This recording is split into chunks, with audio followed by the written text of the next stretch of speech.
You're watching WisEye, an independent, nonprofit public affairs network, engaging the citizens of Wisconsin since 2007 through access to government proceedings and public policy events. To support programs like this, please consider a tax-deductible donation at wiseye.org/donate or by texting WisEye to 44321.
Well, good afternoon. Thank you all for joining us today for Dome Dispatch Live. This is our June edition, a once monthly show that we do with IRG to discuss current and relevant topics, things that we might be working on, things in the news, and policy issues that are important to Wisconsinites across the state. My name is Alex Ignatowski. I am the Director of State Budget and Government Reform for the Institute for Reforming Government. And I'll be helping to just moderate this discussion with Quentin Claiborne, who's our Director of Research. He's a K-12 expert. He spent many years with St. Marcus School. He has a lot of expertise and knowledge in the world of K-12, especially in Wisconsin. Before we get started, I want to just say a special thanks to those of you who are joining the webinar, and a special thanks to WisEye for again hosting our discussion here. And posting us on their website. So our topic today is what is going on with Milwaukee Public Schools. So we all know that MPS has been in the news a lot lately because of all of the issues that I don't need to state here because Quentin is going to run through them all. So without further ado, Quentin Claiborne, if you are set to go, why don't you go ahead and lead our discussion and I'll share the PowerPoint you put together. Yeah, as Alex shares it, I am coming from my phone today. If you want to see me angrily tweet at the company Dell, or if you want to learn more about education, follow us on X. So I'm at GalleonQ. We'll have some information at the back, or at Reforming Government on X. Thanks so much for joining us today. What's going on with Milwaukee Public Schools? I think just like a general vision for this conversation, I think it is the perspective that we're coming from is there are just not enough high quality schools in Wisconsin for all students, never mind in the city of Milwaukee. And so we support at IRG, we support the creation and expansion of all high quality schools, whether that's district, whether that's charter, and whether that's voucher, or whether that's, homeschool. So that's kind of the lens we'll be bringing to this. Additionally, there's been a lot of discussion about the governmental structure of MPS and the financial structure, which is very right to do so. We're going to dig in a little bit into the affects kids directly, the academic portion at the end of this. So very quickly, we'll discuss MPS's current issues. We'll move into the kind of financial difficulties that they've been facing and where they can go from there. And then we're going to offer some of the problems and solutions that come secondhand from staff at Milwaukee Public Schools, both teachers, principals, and administrators. So yeah, let's jump into the performance. That sounds great. And then just a quick note, if anybody has any questions, use the Q&A tab in the webinar. Go ahead and send those questions in as Quentin is talking. And when we get to the end of the presentation, we'll try to run through as many questions as we can. Thanks. So first of all, so Milwaukee is the 53rd biggest district in America. A lot of states, especially in the South, have county-based districts. So we end up Milwaukee ends up about 53rd. Milwaukee Public Schools has lost about 11% of its enrollment just in the 2020s. That is actually more than Milwaukee Public Schools lost in all of the 2010s, primarily because of closures during the pandemic, also lowering birth rates. But that is a big challenge that MPS faces going ahead. I think a thing that people don't know is that the amount of students that are in Milwaukee Public Schools Black students that is in Milwaukee Public Schools is declining. It's now below majority Black in MPS, and actually it's the Hispanic population that is climbing. Next year, probably, there will also be more Asian students than white students in MPS. The last thing you need to know about Milwaukee Public Schools is they are very homogenous schools. So essentially, in the bulk of the north side, it's primarily low income and Black, and that is where some of the greatest difficulties that MPS faces are. On the south side, the South Core, largely Hispanic and low income. But while the results are not where they need to be, I would not call them, they do not rank in the lowest nationally, unlike our north side. Then on the edges, both on the lakefront and then on the suburban west side, are where a lot of the white middle class families live. And a lot of the schools represent this. So a lot of the Montessori and immersion schools are primarily white, primarily not low income. And that is where a lot of staff and families there send their children, whereas the majority of neighborhood schools on the north and south sides look like the neighborhoods around them. So that is something to think about as we're addressing these issues. Last, on spending, I think a lot of people think that because of some of the challenges facing some of the districts, especially rural districts around the state, that Milwaukee Public Schools issue is primarily comes from lack of funding.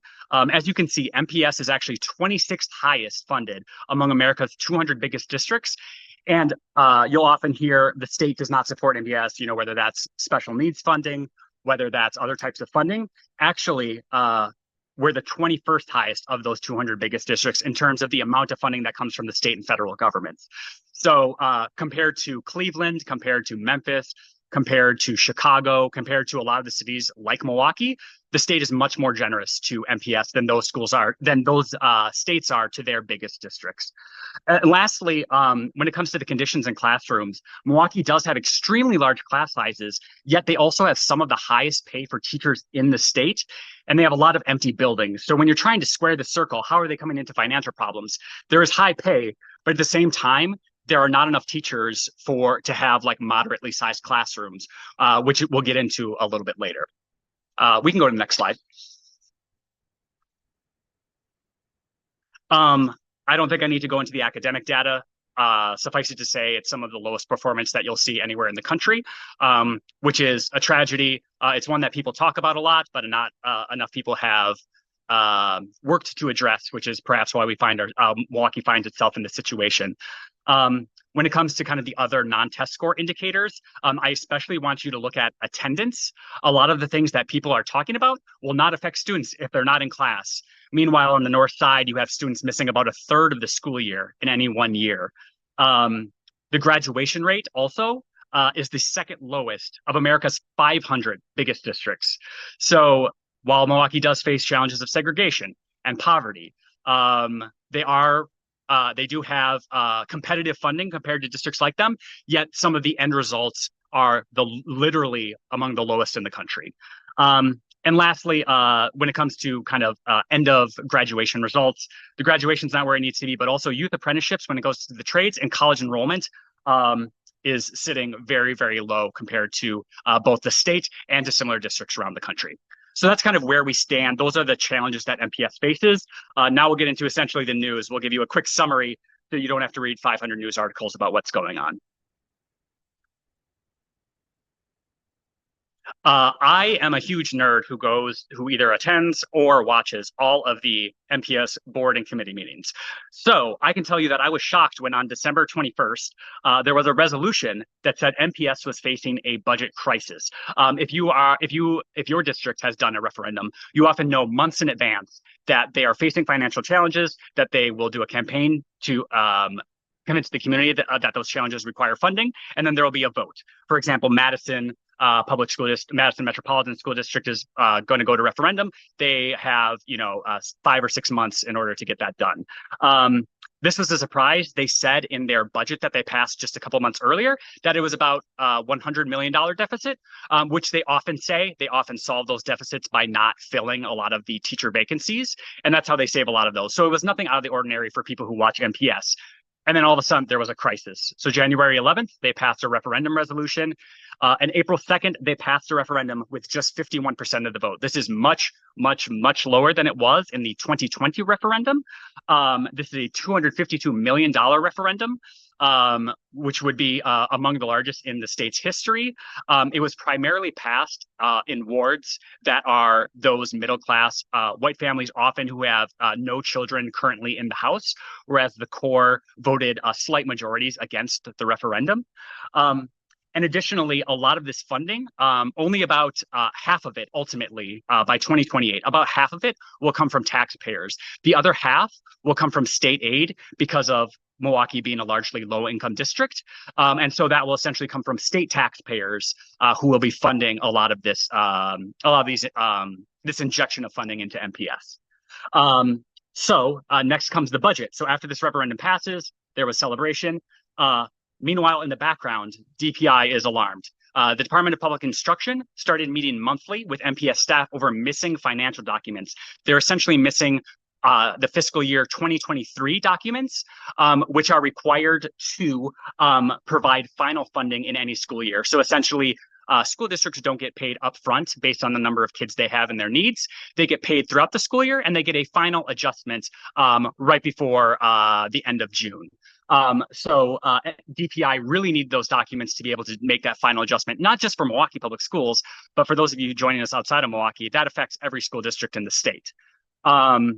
In March 15th, they started meeting weekly with MPS. March 22nd, a lot of people have wondered if the board knew about this sort of thing. They have accountability director who emailed the board who said that the various delays and mistakes that basically the financial office and MPS did has caused their auditor, Baker Tilly, to not renew their contract for the coming year, meaning they would have about 6 months to scramble and find a new auditor to do their documents because they were so fed up with the delays that the district imposed on them. April 26th, the budget was released from the superintendent's office. And then shortly thereafter, DPI started meeting daily with Milwaukee Public Schools staff. There were various meetings. And then shortly, right when they were about to pass the budget, a bunch of really bad news broke. First of all, Milwaukee Public Schools Head Start funding was suspended by the federal government. Head Start is a low-income childcare program that was suspended for a few reasons. The details of the complaint basically said some students in the last couple of years have been dropped off at the wrong bus stop without supervision, and were essentially left to wander around the school site until adults realized what had happened and picked them up. Additionally, some of the staff was being rough with students, grabbing them firmly by the hand or by the wrist, yanking them around, slapping juice boxes out of their hands, that sort of thing. So they suspended Head Start for a month, and MPS would have to reapply in the coming year. That's about $11 million that is at risk now.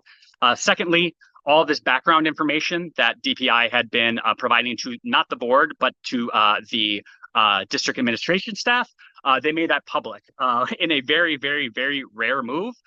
They put it on DPI's news website. They emailed it out. They talked to the press. They basically said Milwaukee Public Schools has taken so long on providing either not providing or providing inaccurate audit documents, that it's going to affect all the districts in the state for this school year that's about to wrap up this week, as well as perhaps affecting next school year. Additionally, Milwaukee Public Schools is facing between losing $35 and $45 million because they had been overpaid in previous school years.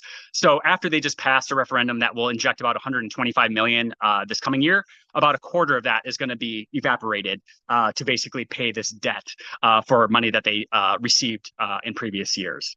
So that was news to a lot of people, especially those who voted for the referendum. At the board meetings, there was a sense of betrayal or just feeling misled by a lot of the community, by leadership staff. So yeah, now we can go to what is next. So the fallout. So the board did not immediately pass the budget. They hired a financial consultant. The superintendent and CFO resigned. The comptroller was fired.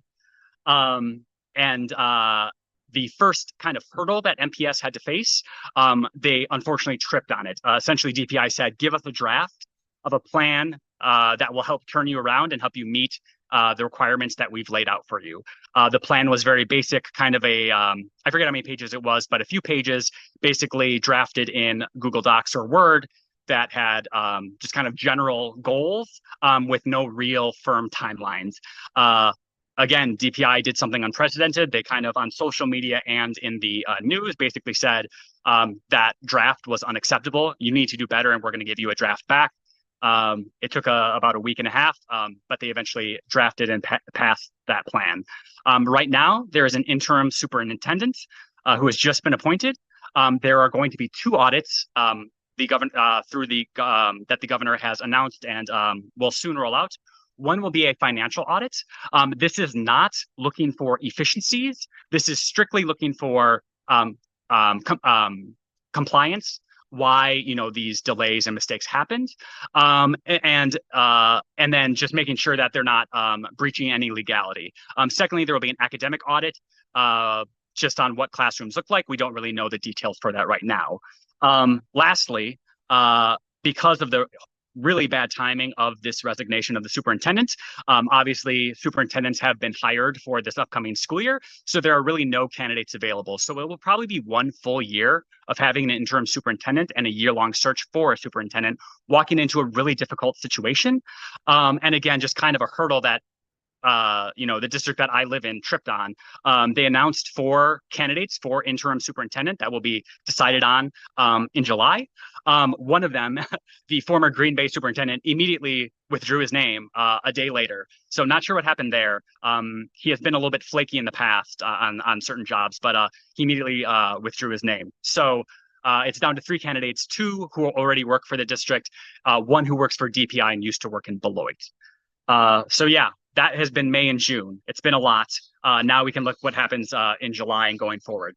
So the first things that the board are going to do, they're going to fill vacancies, especially in the financial office, and they're going to reform the onboarding. Basically, the board has said they essentially receive no real training, whether that's internally or from organizations like WisEye, on what they need to do. They don't really understand deep curriculum decisions. They understand the budget and kind of financial stuff on they feel a surface level, and certainly not enough to catch mistakes or sometimes to ask the right questions. So they're going to start those reforms now. These are the finances deadlines are essentially what DPI laid out in the plan that they composed with MPS. So very shortly, they are going to have an agreement that MPS will pay DPI to basically work with them over the next year to 2 years, and then in a limited capacity going forward. They're going to change the software that they use. Essentially what MPS is doing right now, the problem that made all these other problems arise is that their software is old and outdated and doesn't work with any of DPI's existing systems. So rather than buying a new software program and drawing that data into it, they double enter all of their data into Microsoft Excel, thereby opening up room for mistakes, upload that to DPI systems.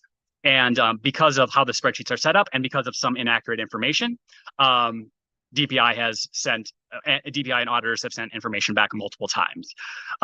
So they're going to have that software instituted very quickly. And DPI has essentially said, you are so late on the 2023 documents that we have to estimate, aka guess, how much money we're going to give on that in June to the districts around Wisconsin. It shouldn't be off by too much. It shouldn't cause real financial problems, but they're essentially estimating how much each district is owed. So they say, never mind about 2023. We can save that until September. Let's just try to meet the 2024 deadlines that are affecting schools going into the 2025 school year. So the first deadline is actually the 24 documents in late July. And then by September, they have to get back around to fulfilling those 2023 documents. When it comes to the superintendent, like I said, interim this coming month, and then a permanent superintendent 1 year from now. That is a problem in regardless, but a really big reason it's a problem is there are a lot of changes going on this school year. As everybody on the call knows, if you're nerdy enough to show up on this, is the federal relief has run out that was given out during COVID. So lots of districts saw significant, especially Milwaukee, saw significant drops in the amount of funding available to them. Act 20 reading reforms are occurring. Those are really critical. IRG has supported Mississippi-style reforms, Florida-style reforms in reading for a couple of years now.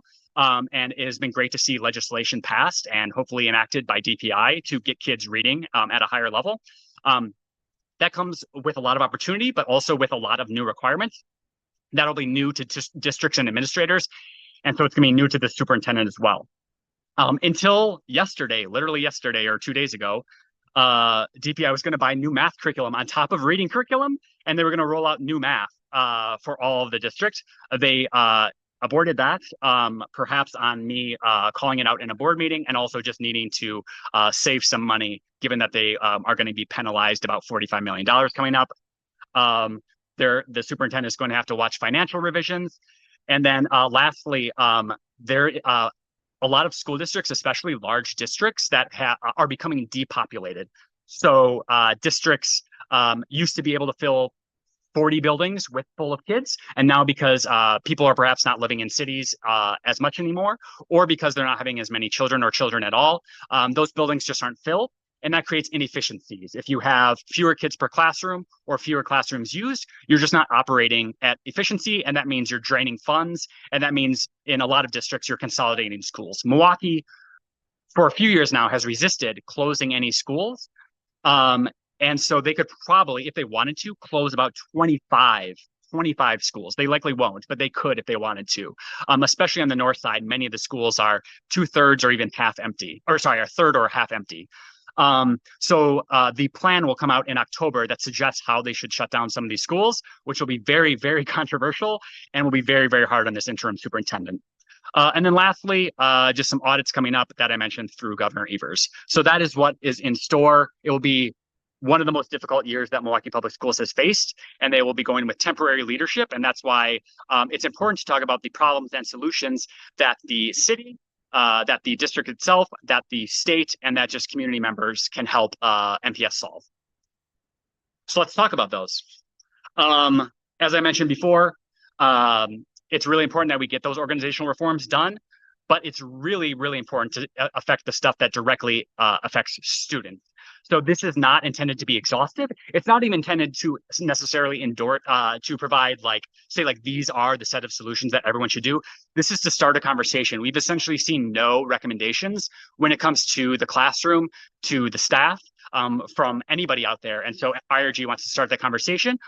If you have suggestions, please email them in. We'll have our emails at the end of this presentation, and we would love to hear both your feedback on some of the ideas that we are suggesting, as well as your own solutions at the state and local levels.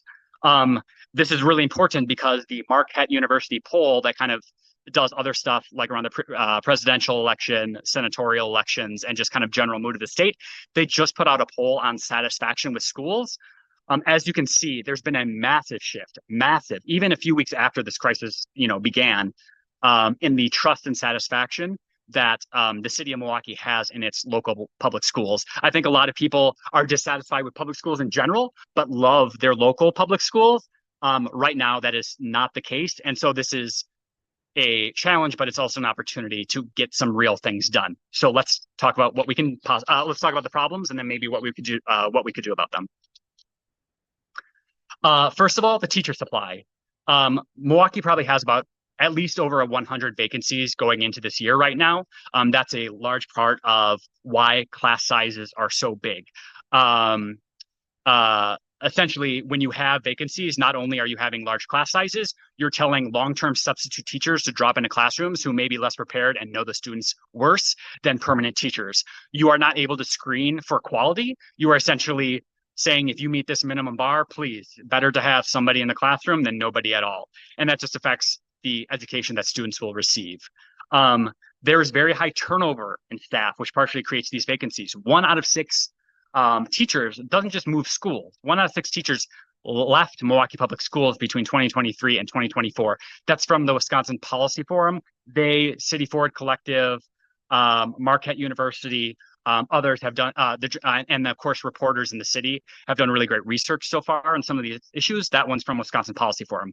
If you have massive turnover like that, you're always going to struggle to fill seats. And that's especially true when you can see in that bullet that there are very few men and very few non-white people who are working in the district as teachers. So yes, diversity is great. If I'm a young man, if I'm 8, perhaps I don't have a father figure in the house or in my neighborhood that I can relate to. And I go into school and I don't have a male teacher until I'm in 6th grade, until I'm in middle school.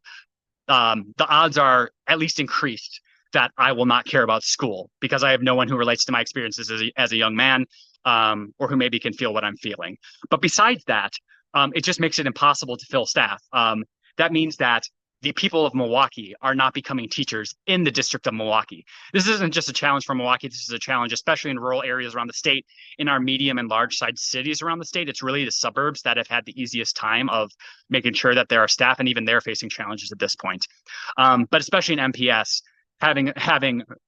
expecting people from Neenah and Hudson to move to Milwaukee and teach in MPS is just not a realistic solution.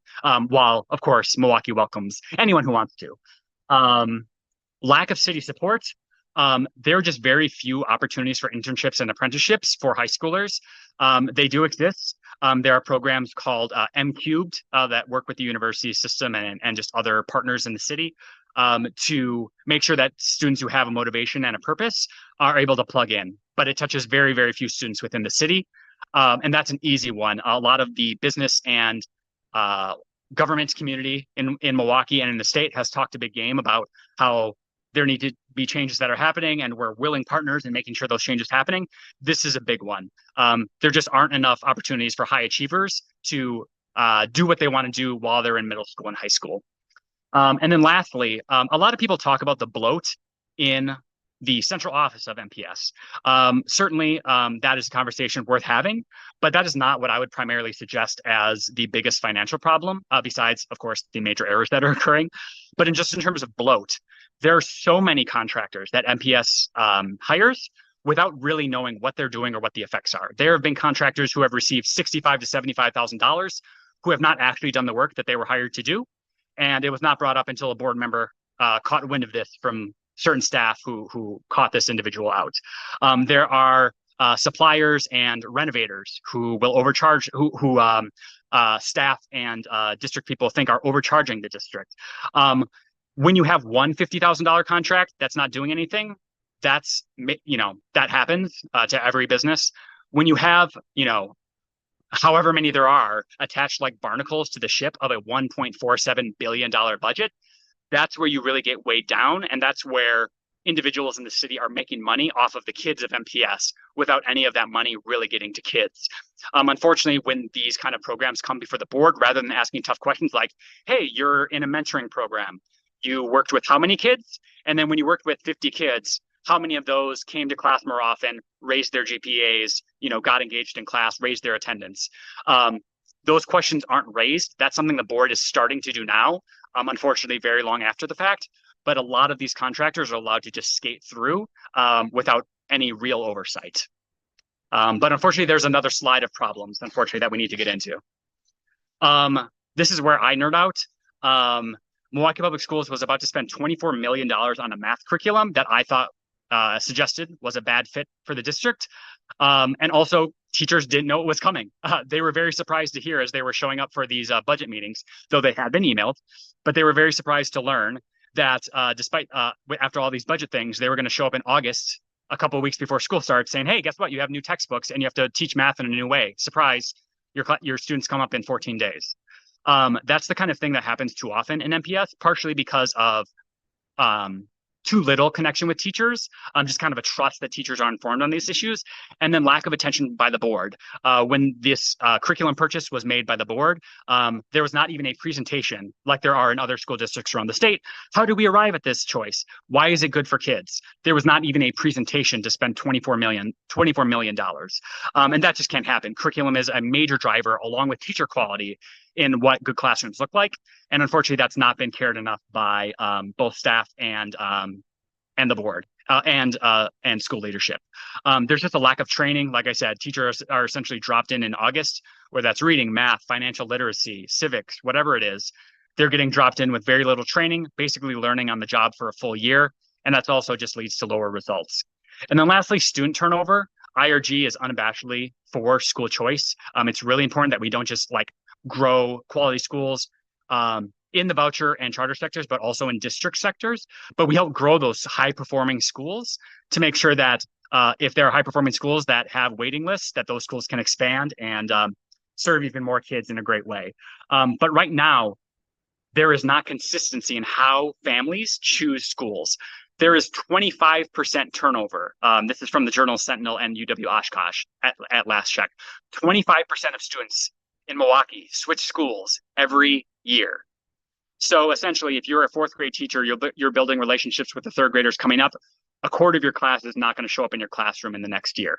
You can't build relationships. Students lose their friend groups, which leads them not want to come to school, and it leads to mental health problems. It leads to different curricula and different teaching styles in different schools, which means students perform worse on tests. It means they don't form relationships with adults, which means they start lashing out at authority because they don't know these adults. They switch schools every 3 to 4 years. It just creates a lot of problems because families are not sufficiently informed on the front end, and so instead bounce from school to school because they feel like they keep looking for these low quality. They keep looking for a high quality school. That also may be the problem that there are just not enough high quality schools in the city of Milwaukee as well. A culture of paralysis and back scratching. Again, this is coming from central office that spoke to me anonymously. This is coming from teachers. This is coming from principals. You are not the head of your classroom when you are a teacher in MPS. That is what those who have spoken to me have said. Principals don't have a lot of flexibility. A lot of them are given, or some of them, I should say, are given very rigid budgets. It's very important that principals have the ability to coach teachers to understand what is going on with funding and staffing in their schools, and to be able to adjust the culture of their schools. They essentially have no freedom. The implication is don't rock the boat. Whatever you do, just don't draw attention to yourself. If you're going to be coached, you need to give me notice that you're coming into my classroom rather than a random drop-in, which is what a lot of high-performing schools do around the country. And principals are not allowed to be kind of the CEOs of their building. If that disempowers principals, disengages them, but it also just leads to, at the very least, status quo mediocrity or worse. And that's unfortunately, a teachers union, I think their duties are essentially to advocate for teachers for their safety, for their classroom culture, and for their compensation. And I think, unfortunately, there are teachers and principals who have spoken to me said it would be really great for MTEA to step in and allow for teachers to be coached. That's not a bad thing if teachers are coached. It's not a penalty. It's not saying anyone stinks. It's saying there's always room for improvement and adjustment, and that they would love to have that sort of freedom.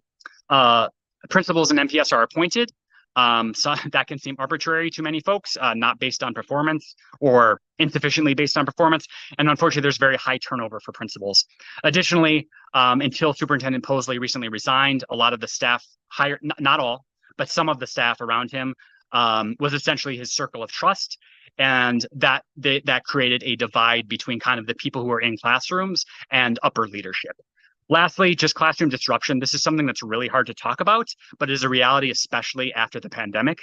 There is a lot of disruption in all districts across Wisconsin, in all private schools across Wisconsin, in all charter schools across Wisconsin right now. Lots of disrespect, lots of students being on their phones, even violence.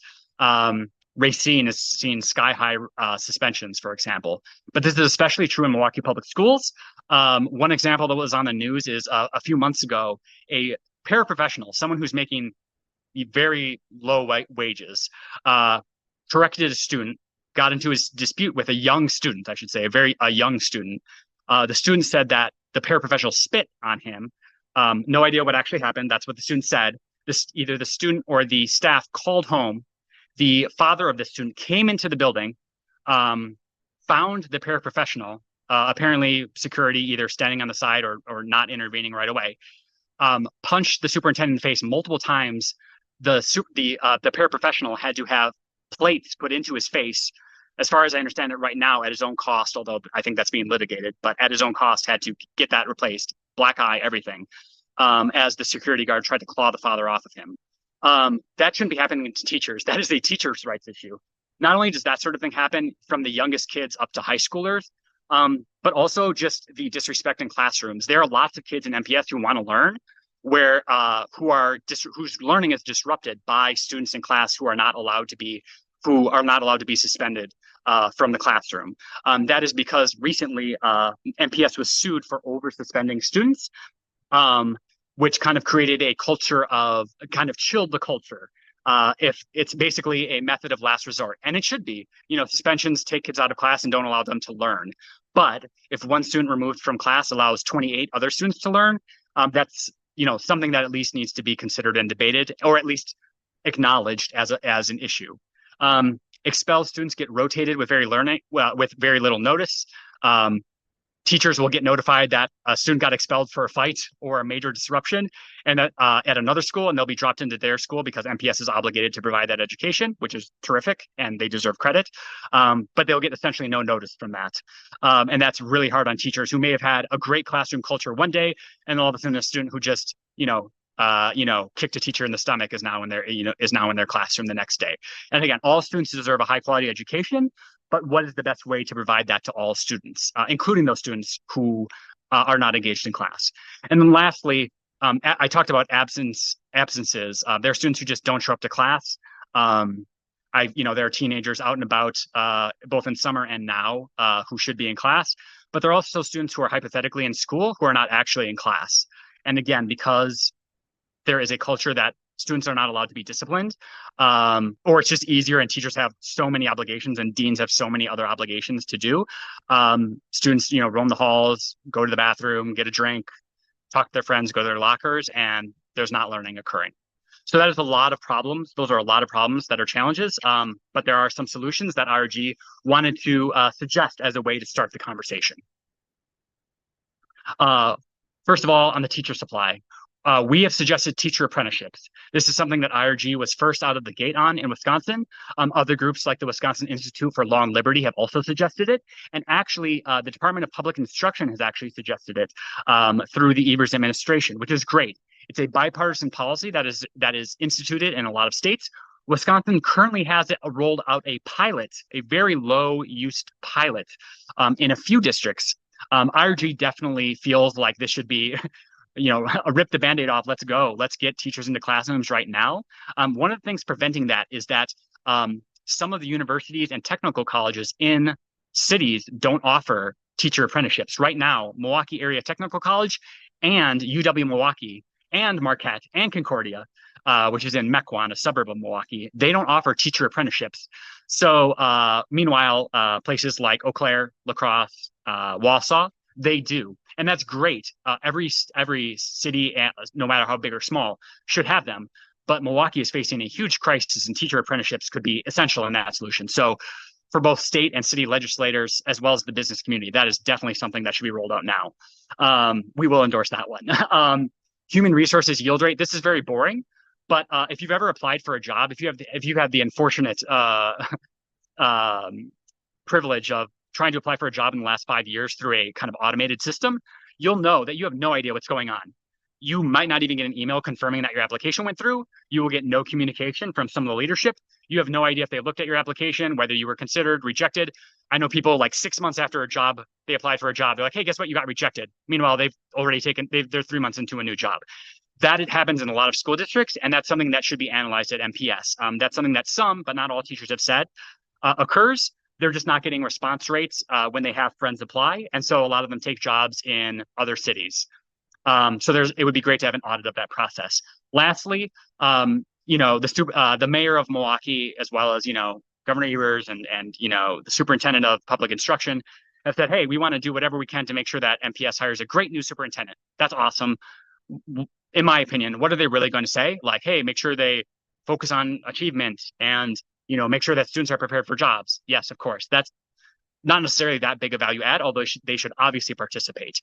Where they can really add support is by protecting teachers and protecting MPS from being able to make decisions that help students learn.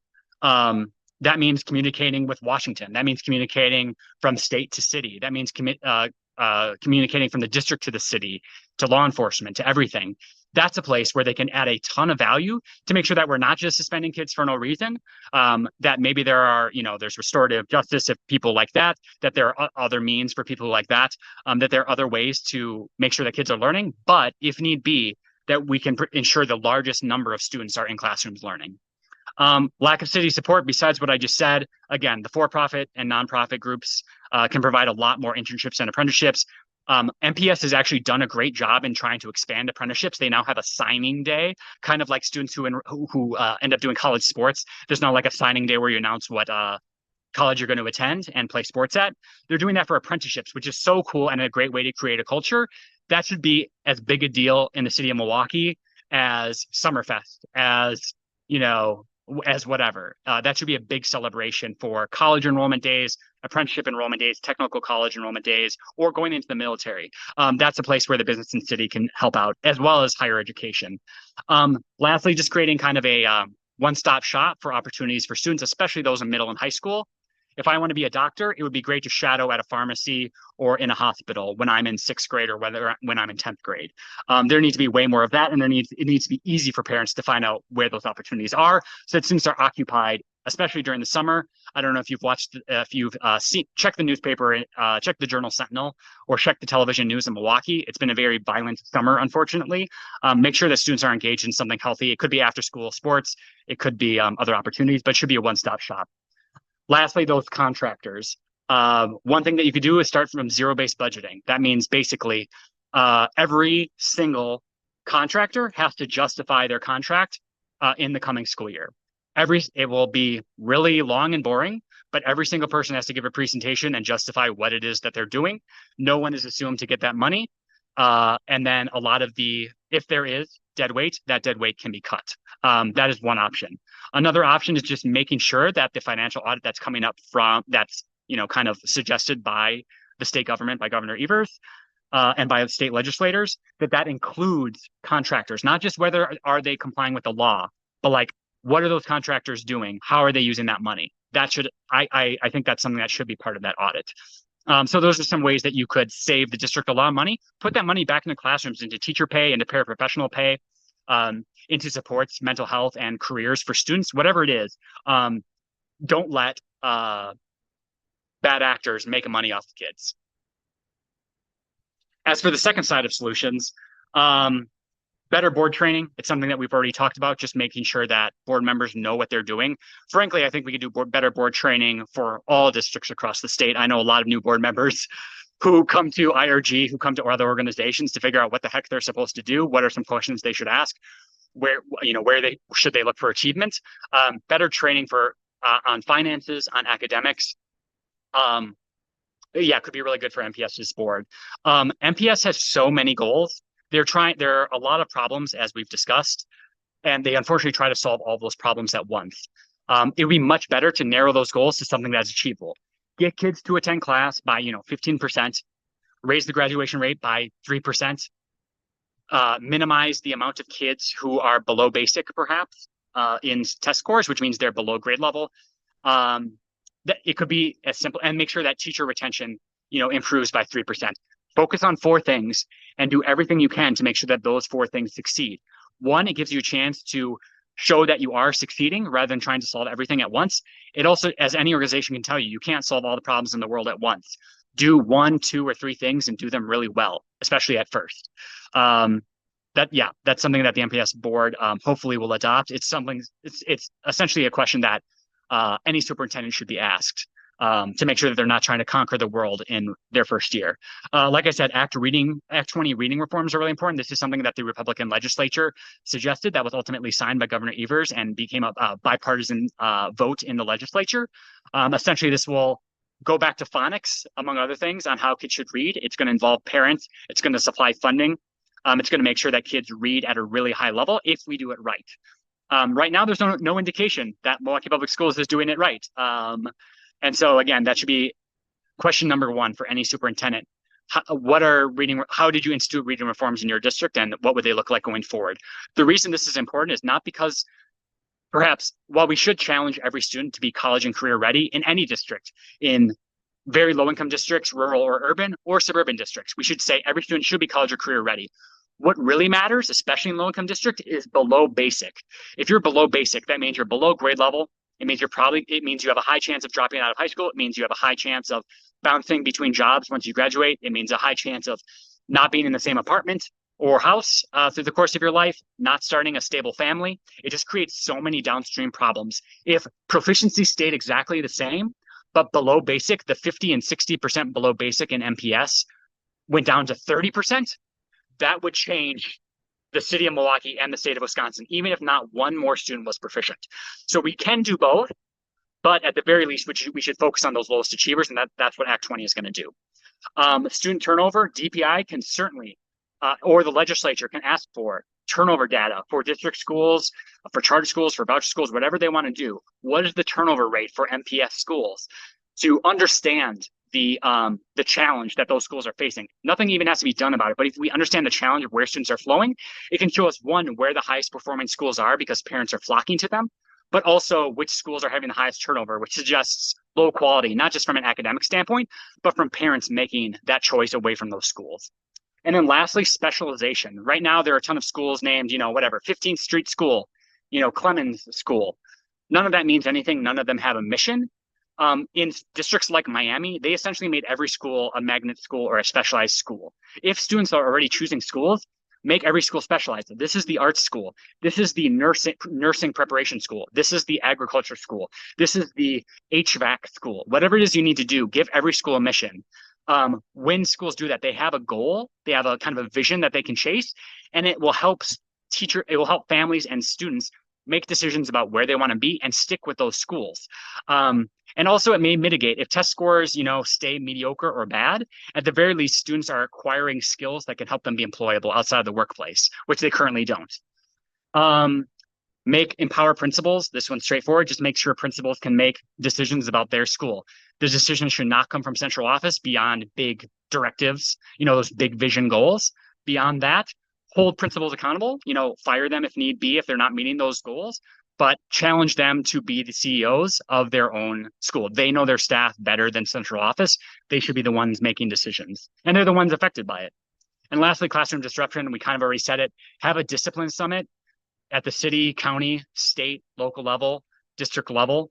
Heck, bring in choice schools if need be about how they're addressing the issue. That could be helpful. But have a summit and have real protections to make sure that MPS can do what it needs to do.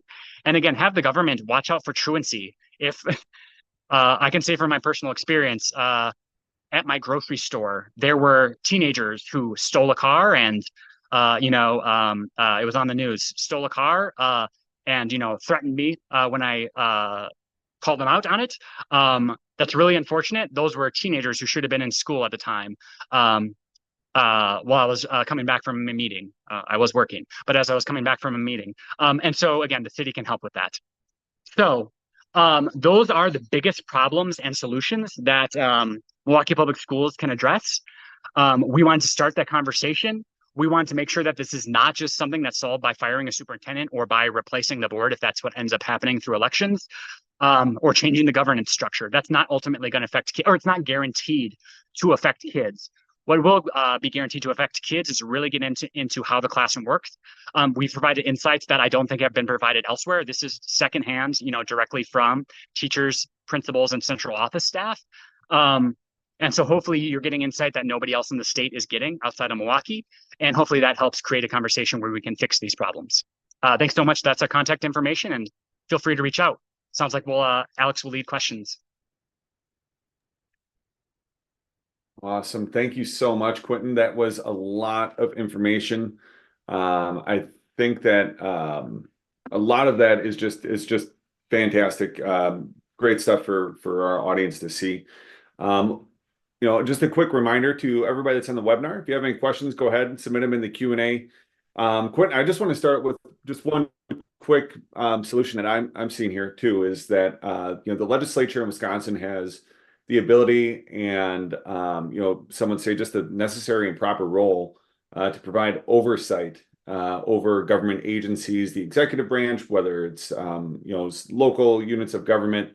This is just a great opportunity for our legislators, for just our legislature in general, to bring the right people in front of a committee, ask them the questions that the public wants to know, that the public deserves to know, especially the folks that live in the MPS school district.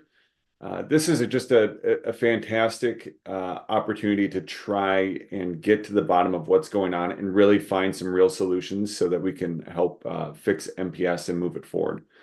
I think legislators have emailed their constituents and posted on social media that they're realizing that some of these financial and academic effects are hitting their districts now.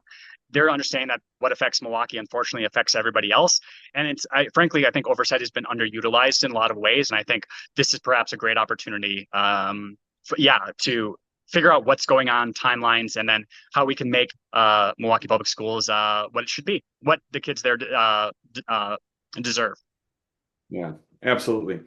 So one of the questions I have for you, Quentin, is, MPS is in Milwaukee. MPS is a very large district. It's in the biggest media market in the state.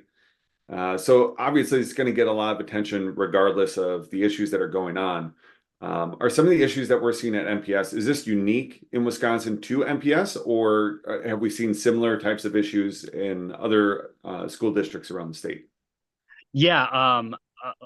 So unfortunately, not to this scale, but unfortunately, it is happening around. So let's just talk about finances first of all. There's a Milwaukee suburb that many would consider like a very high achieving suburb that found out, unfortunately, that there was a $15 million, I believe, deficit from miscalculation. That for that size of their district, that was an immense amount of money. They essentially had to just make cuts. There was no other time to spare. They just had to make massive cuts going into that school year. DPI has said when they've been asked, why didn't you address MPS sooner before it started affecting other districts? They said this kind of happens to a lesser scale all across the state regularly. They're 1-2 weeks late. They get a reminder email and they usually comply. That said, this is something you could perhaps ask your district of, or ask DPI, like, has my district been late on these financial information? Because this didn't get bad until it got really bad. And so if you can head things off at the pass, perhaps that's a role for you to have in your own communities. And additionally, especially disruptive classrooms, that's something that's affecting everywhere. Suspension rates are booming in a lot of cities. Attendance is down in a lot of cities, rural, suburban, and urban. Kids can't learn if they're not in class. Kids don't feel engaged if they're not in class. They don't have a purpose if they're not in class. It doesn't just have to be reading, math, science, social studies. It can be trades. It can be other opportunities. It can be extracurriculars, arts and sports. But whatever it is, that's something that districts are working in some sense. There was a legislature-led truancy committee that suggested some bills in the last cycle, but that's something that schools are definitely facing. So on the finances and on kind of just classroom attendance and disruption, that's something that districts should be having honest conversations about. Awesome. To give a little bit more context to the conversation itself, can we talk a little bit about how MPS as a large urban school district compares to some of the other large urban school districts around the country? And if, again, this is another case, is this unique to MPS? Do other school districts have these type of, serious problems that we're seeing right now at MPS? But just generally, how do they compare? Right. I appreciate you asking that. So the way in which Milwaukee is unique, poverty is not unique.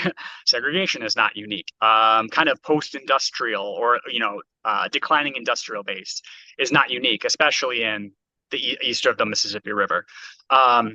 Where Milwaukee is unique is an especially high poverty rate. This is not students receiving free and reduced lunch. This is people actually in poverty.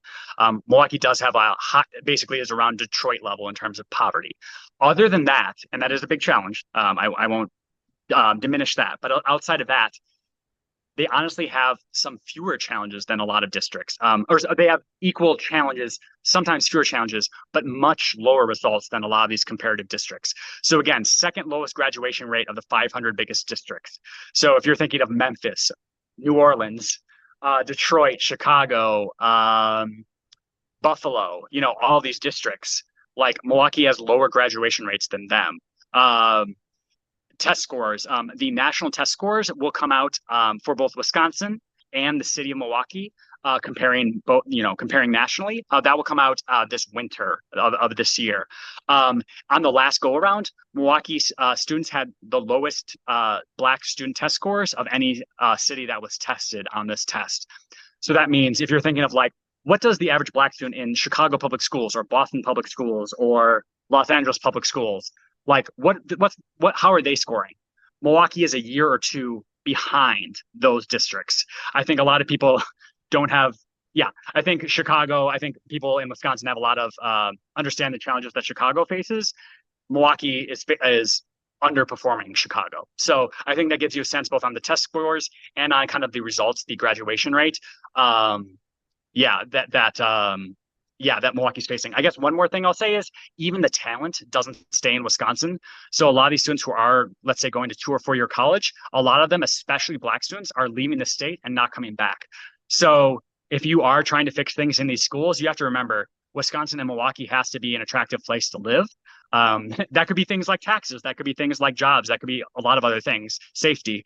But if you're not if you're educating students well, but they don't want to live in Wisconsin, you've only done half the job. And so that's something very unique to Milwaukee is a lot of people are moving to the south or to the southeast or southwest, and we're losing a lot of that brain drain. Well, we got some questions here. One is dealing with, well, what exactly could the legislature do? I feel like that we've kind of covered that, just talking about oversight, talking about some of the legislation that was forwarded. And obviously, there's always there's different legislative ideas. There's different bills that could come forward. There's been plenty in the past. I think that this next session will be interesting to see what the legislature decides to do. Assuming that this is still going to be an issue in January of 2025. Got it. Going forward. Another question that we got was on DPI. So can you maybe just speak to what is DPI's role in all of this, and what you could see in the future? What does DPI need to do? What did they miss out on in all of this that is unraveled in the last couple months? Yeah, I'll give a kind of a neutral view of the events as have been reported, and then provide input. So the Department of Public Instruction, our education department, has essentially said, when they've been asked, as I said, why didn't you address this sooner? They said this is the kind of thing that happens from time to time. And then when we addressed it, they addressed it, I believe, in February, March, going into April. They said that they didn't realize the scope of the problem. They thought it was, oh, you're missing some forms, correct this, send it back in, basically do edits, essentially. They didn't realize they had outdated software. They didn't realize they had vacancies. And as soon as they understood the scope of the problem, that's when they started meeting weekly and even daily. So that is what they have said. According to the timeline that has been reported, the board was notified. The DPI did not notify the board directly. They were exclusively communicating with administration because that's what they said is traditional. They feel like it's, I believe this was said. They essentially feel like it's overstepping their bounds to immediately, loop in a school board. I believe that was Superintendent Underly in the last weekend's Sunday shows and Saturday shows. So that's what they said occurred. A few things. One, I think especially with this sort of thing affecting the whole state, why shouldn't the board be notified, especially of financial compliance? Like, you don't have to say, hey, your attendance worksheet is a week overdue. But if there are financial issues that cause your auditor to say, we're not working with you anymore, find somebody else, that is the kind of thing that I think it's okay. I mean, it's more than fair to say that's something the board needs to know from DPI if the leadership is not stating it. Secondly, deep, kind of communicating these issues early, not letting, understanding the urgency. And then third, I think oversight would be important because, you wonder how often this has happened before, if this has been raised by, DPI internally before. And maybe there's suggestions that they had or processes that kind of, got switched when people left, or, the pandemic interrupted stuff or whatever it was. Maybe there's stuff that DPI should have been doing or wanted to do, but just never fulfilled. And so those are some things that could be done from the DPI side to make sure this doesn't happen again. Sure, absolutely. Well, thank you so much, Quentin. We're getting towards the end of the hour. Do you have any other final thoughts? We have, maybe about 30 seconds or so for you to give any final thoughts on MPS, what's going on, and the presentation you just gave. Yeah, my hope is Milwaukee becomes a model for district and choice schools to work together. A lot of Wisconsin and cities are facing depopulation. Not enough people are moving to Wisconsin or having kids, and so that cities are facing challenges. It's not competition anymore. It's about cities, and so hopefully Milwaukee over this next year becomes a model for other cities, rural, urban, and suburban, on cooperation to make sure that all kids have access to a high quality school. Awesome.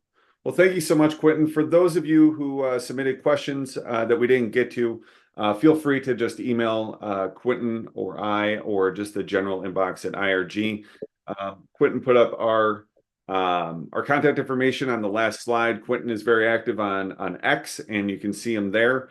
And we just want to say thank you to everybody that joined us today. Thank you, Quentin, our Senior Director of Research. Again, my name is Alex Ignatowski. I am the Director of State Budget and Government Reform with IRG. And thank you for attending the June edition of Dome Dispatch Live. I appreciate it. Have a great day. You have been watching a production of WisconsinEye, your unfiltered window into legislative deliberations and public policy programming, where our mission is to provide Wisconsinites an opportunity to access the legislative process and connect with conversations that inform our citizenry. Please consider supporting our mission, and thank you for watching. WisconsinEye, policy made public.